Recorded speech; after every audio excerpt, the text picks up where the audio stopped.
Well, I decided to make this video so I can have a record of my own achievements, or not really achievements, but thoughts and reflections on life.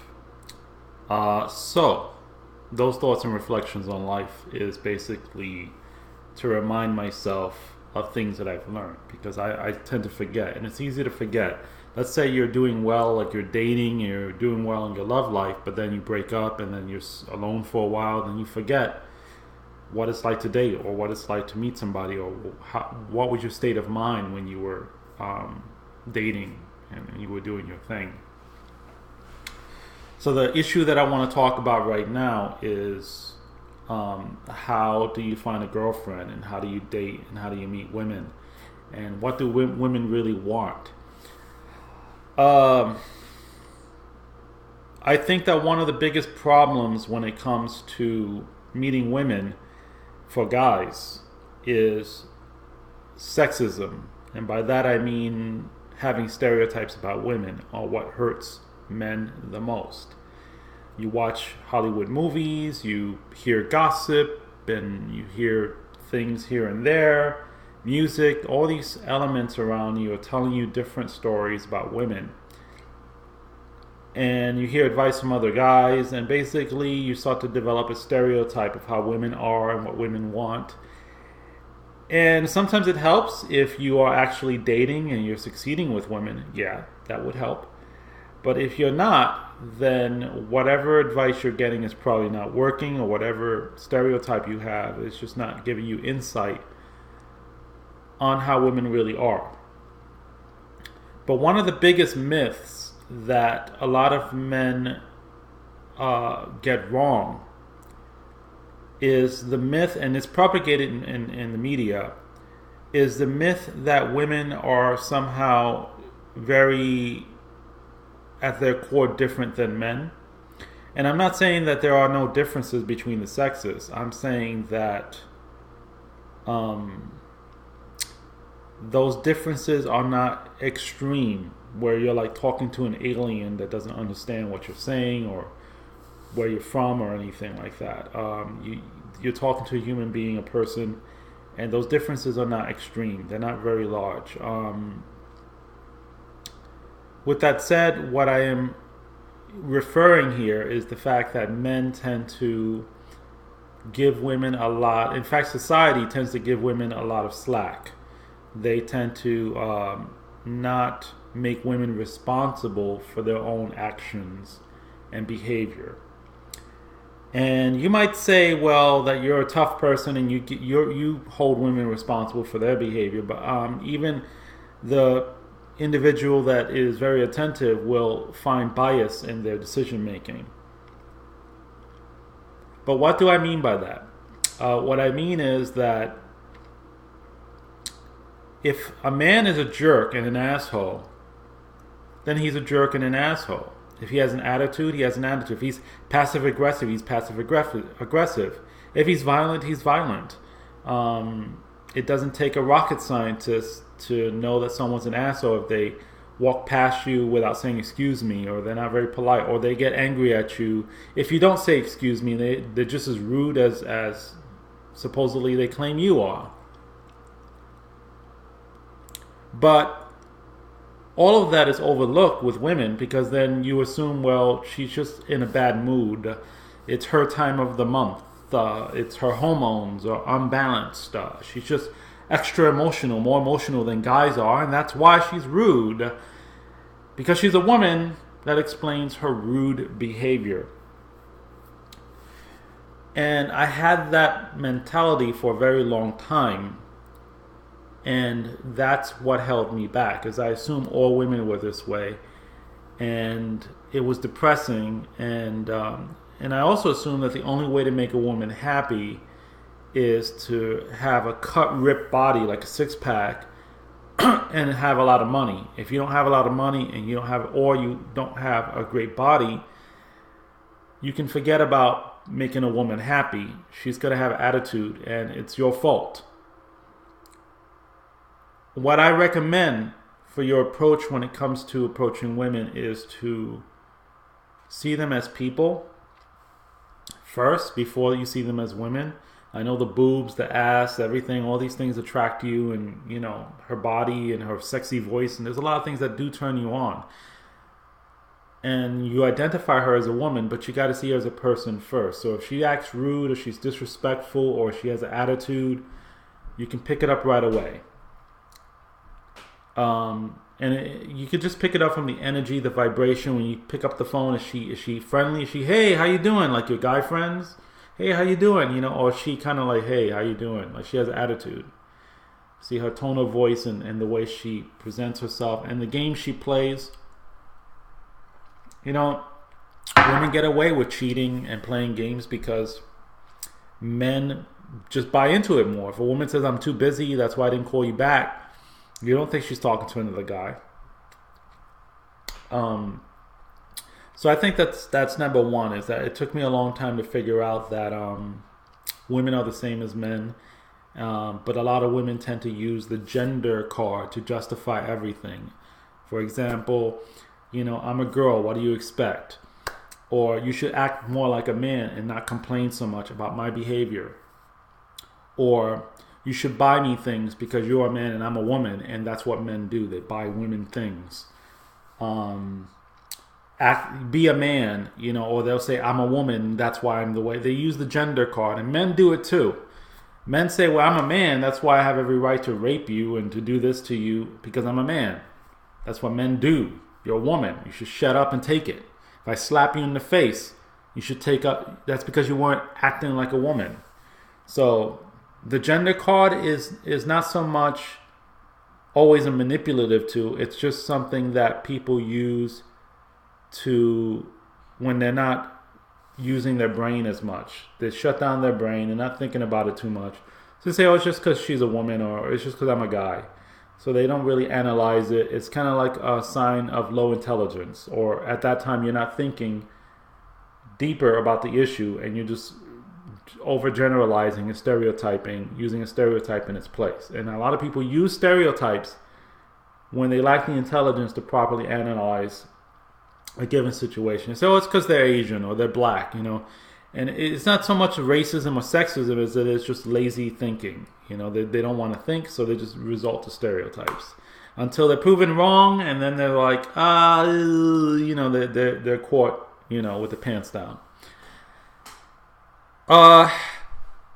As far as dating when you're broke or you don't have any money, my experience with this is that some women don't care about money as long as you are trying to get your act together, you're working, you're trying to do something with your life.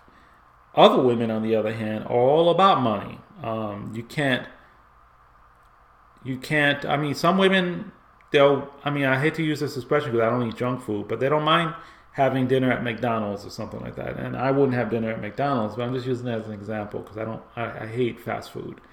But there are women that don't care if you have $1 in your pocket or if you have $100 or $1,000 million in your bank. Well, $1 million is a lot, but you know, like a lot of money in your bank account. Okay.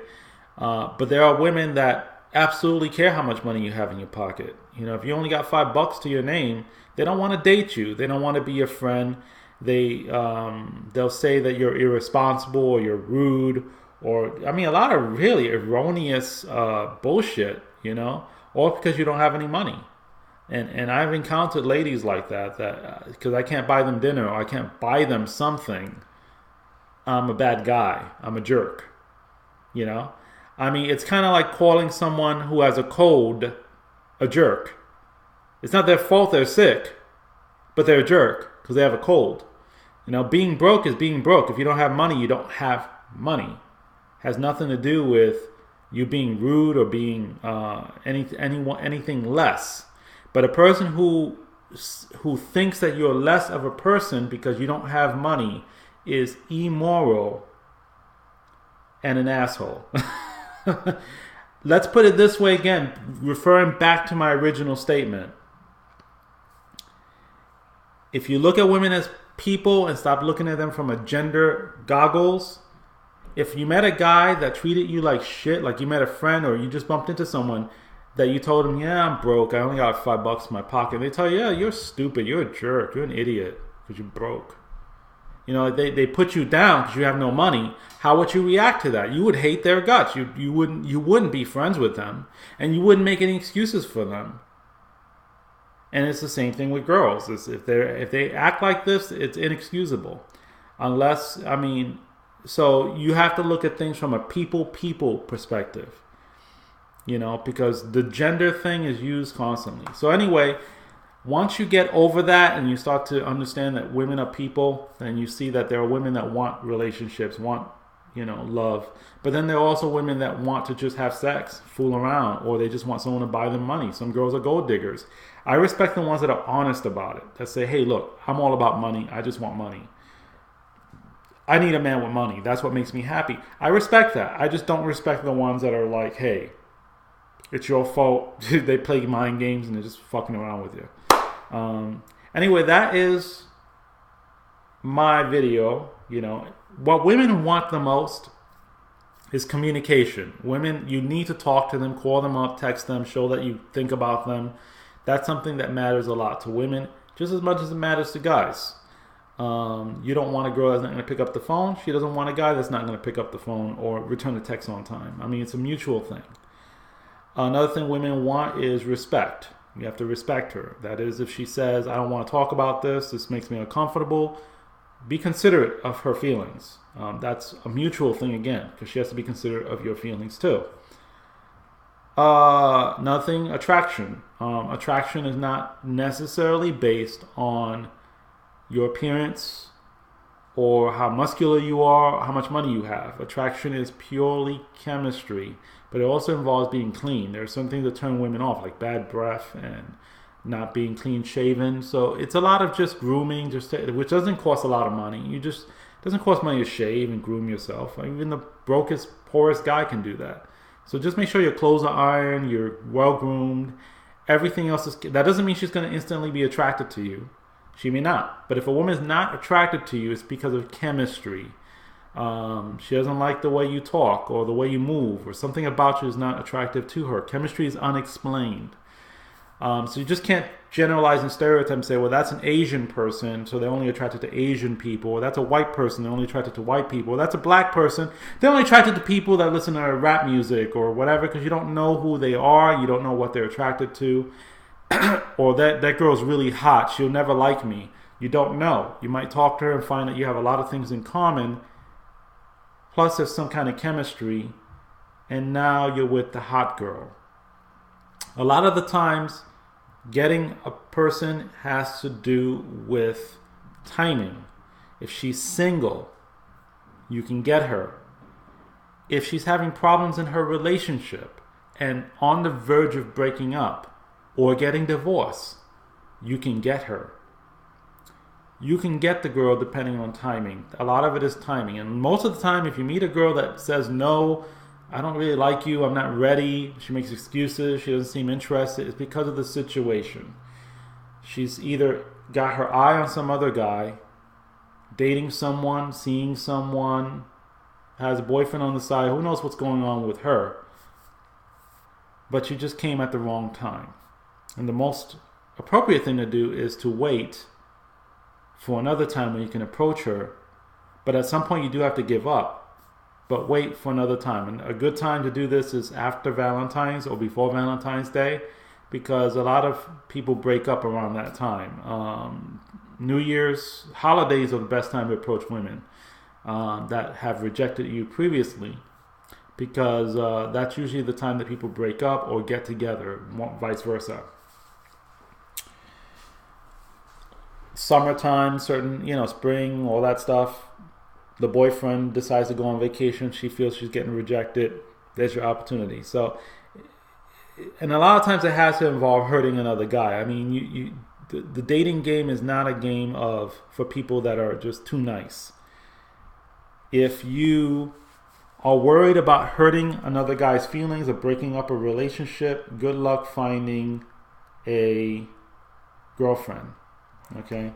A lot of the times you're always hurting another man's feelings by being with a girl. There's another guy that wants to be with her, wants to date her, is in love with her, but you got to take her off his hands. So it is a dirty game, And I don't really buy into this whole thing where people tell me, oh, you shouldn't break up a marriage or you shouldn't break up a relationship. Yeah, of course you should. If she likes you more than her boyfriend, yes. And if you like her more than he likes her, then yes. It's a better match. And in the long run, it's about your own personal happiness, not the happiness of somebody else. In any case, they're not going to be happy if they're with somebody that doesn't like them as much as they like you. You know, what's the point? So it's a dirty game, and that's one thing that I've learned as well. And that is my reflection on dating. In terms of actually going on a date, I find some women are very flexible. They wouldn't just go to a Starbucks, have a cup of coffee, and they just enjoy being around you. And if a girl really likes you, again, it's a person thing. If you're broke and she has money, she'll pay for dinner. She'll take you to the movies. Because that's what you do if you like someone. Okay? And if you have money, you should do the same thing. You should treat her, and it should be a vice versa, 50-50. I'm all about equality, and some people believe in equality and treating people equally and not being sexist. And some people are totally sexist. They feel that a man should be this way and a woman should be this way. A man should treat the woman this way, and they have a lot of stereotypes that don't make any sense. They just like to have some idea of that's just the way they do things. Okay, so there are different schools of philosophy when it comes to dating.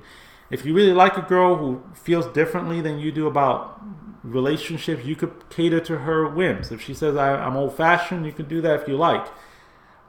Me personally, I get along better with someone who's open-minded and treats me like a person and not just a gender. Anyway, that is the end of my video. Thanks for watching. Take care.